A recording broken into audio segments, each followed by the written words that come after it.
Capitola Black Recordings presents an unabridged recording of The Lost Jewel by Charlotte Marie Tucker, or A Lady of England.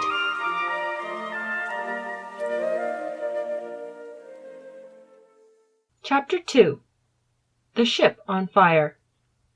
"It is not merely the rare size and value of the Atma," said the baronet, as he slowly sipped from his steaming tumbler the warm beverage of which Maurice had declined to partake.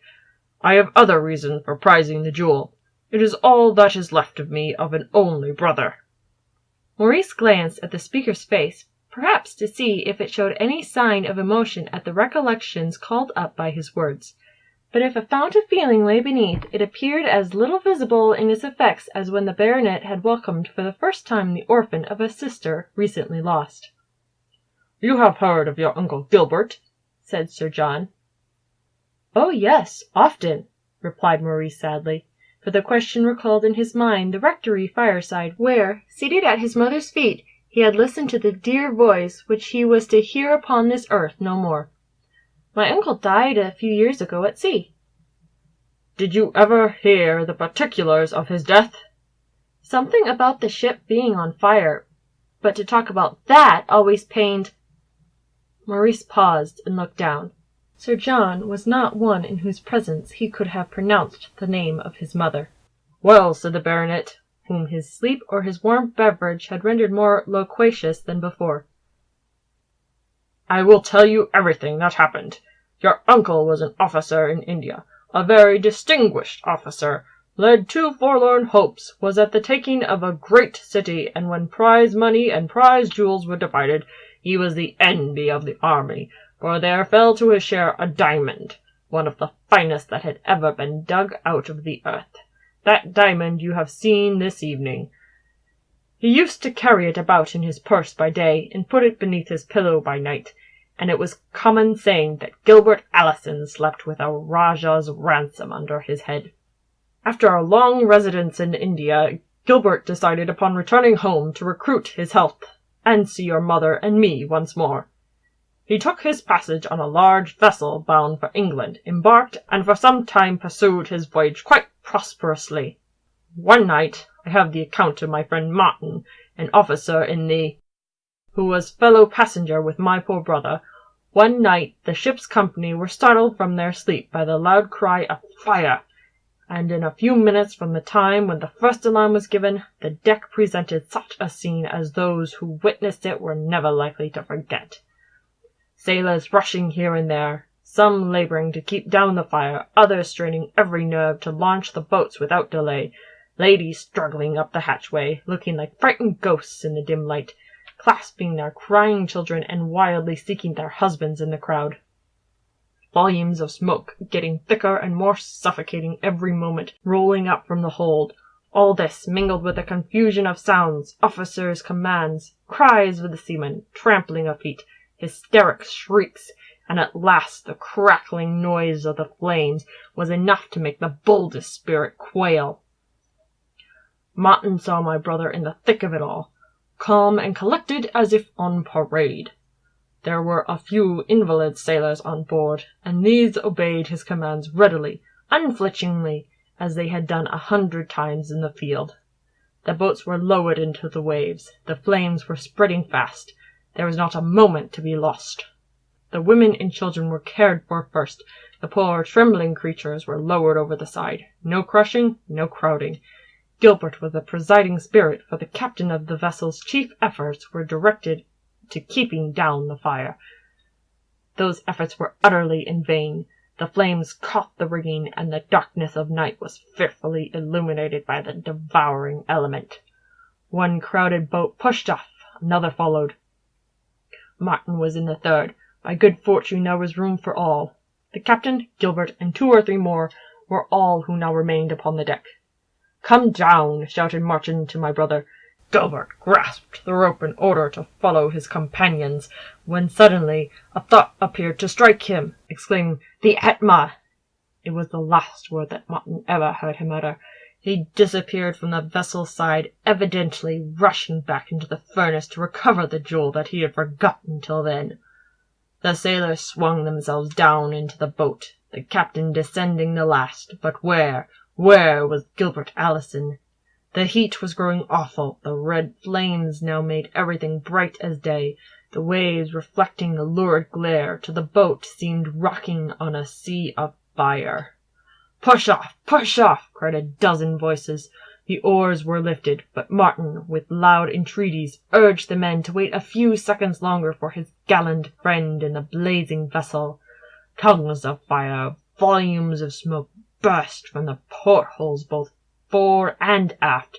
Impatient faces were raised toward the bulwarks. Impatient voices called out that the further delay would be death. Martin has told me that every moment then seemed an age in an agony of suspense. At length, as the sailors were on the point of sheering off, a form rushed to the side of the deck, and Martin caught a glimpse, it was but a glimpse, of a countenance above, every feature distinct in the fierce red light. They will be branded on his memory till his dying day.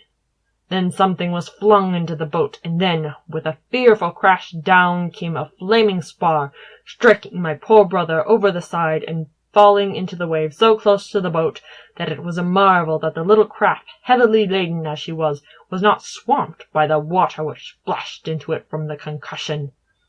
"My uncle! My poor uncle!" exclaimed Maurice. He, alas, was never seen more. The jewel which had cost him his life lay at the bottom of the boat. Martin took charge of it and brought it home to me. When he told me the story of the fire, the brave old soldier who had been in a dozen fights, and who would have charged boldly up to the mouth of a cannon, cried like a very child, looked as you do now, Maurice, my boy. Well, I was a fool to talk of such things to you, and at such an hour of the night, said the baronet, wiping his own heated forehead, and breathing what was something like a sigh. I don't often come upon the subject, but the sight of the Etna brought it back to my mind. Take your candle and go to bed, Maurice, and don't be dreaming of flames and shipwrecks. Advice more easily given than followed. Excited with the events of the day, the new page of life now opened before him on his arrival, at the place which he must henceforth regard as a home, and yet where he felt utterly a stranger. All this, conjoined with the thrilling tale he had heard from the lips of his uncle, for a long space drove away sleep from the eyes of the weary boy. At length slumber stole over him, but even in slumber his mind was wandering amongst the broken images of what had engaged his waking thoughts. Maurice dreamed that he was himself possessed of a jewel, one as far more precious than the Atma as that rare gem exceeded in value any mere dewdrop of the morn. For in his dream Maurice deemed that his jewel was in reality what the Atma was only in name, a precious, immortal soul, and that on the safe keeping of this jewel depended not only his welfare and happiness here, but through the endless ages of eternity. The boy experienced a weight of responsibility and anxiety such as when awake he had never known, for it seemed in his dream as though all the world conspired to rob him of his priceless treasure. A light fairy form was beside him, in which fancy traced a resemblance to Albina, but the figure was more ethereal, more gaily and gorgeously attired, and a wing of the shape of the butterflies, glittering with many tints, fluttered from either shoulder. In winning phrase, with flattering word and witching smile, the fair creature besought Maurice for his jewel, and scarcely could he resist the fascination of that pleading voice and glance.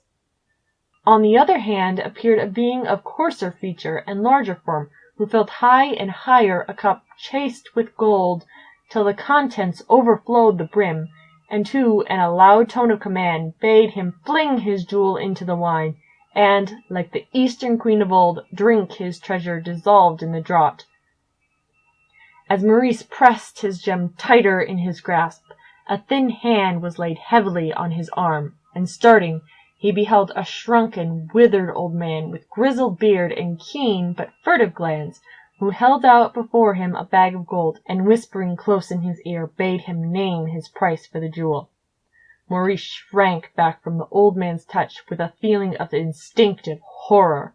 but the grasp grew only tighter and heavier, and the voice, which sounded like wind in a vault, continued naming successively larger and larger sums as the purchase money of the coveted soul. Cold drops rose to the brow of the sleeper as he restlessly moved upon his pillow. The shadow of temptation lay dark on his spirit. What if he should have no power to retain that which was so far more precious than life? "Let it be mine," cried the soft enchantress. "Let it be mine!" shouted her bolder companion. "It shall be mine," hissed the hateful old man. Maurice, with a sudden effort, wrenched himself from the tempter's grasp, burst away from the siren and from him who poured the red wine, and rushed forward in desperate flight, with the sounds of pursuit behind him. By one of the strange transitions so common in dreams, suddenly the ground on which Maurice was rocked and heaved beneath his feet. There was a noise of dashing waves, and he knew that he trod the deck of a vessel, and that the vessel itself was in flames. Red and glowing like a canopy of fire, the fierce element spread above, around, before him.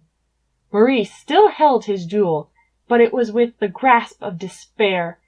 Then, with the instinct of a soul that seeks help from above when it finds that in itself it is helpless, the dreamer cried in agony to heaven.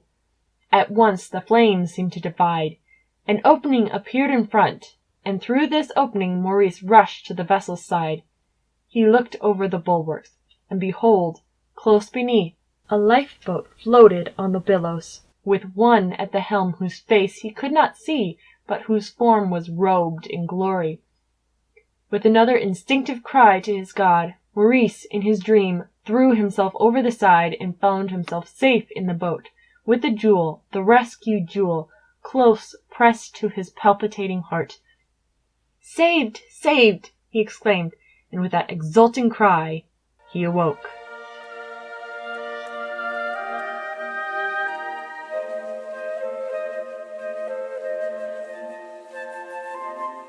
Thank you for listening to Capitola Black Recordings. I hope you have enjoyed this recording of The Lost Jewel by Charlotte Marie Tucker.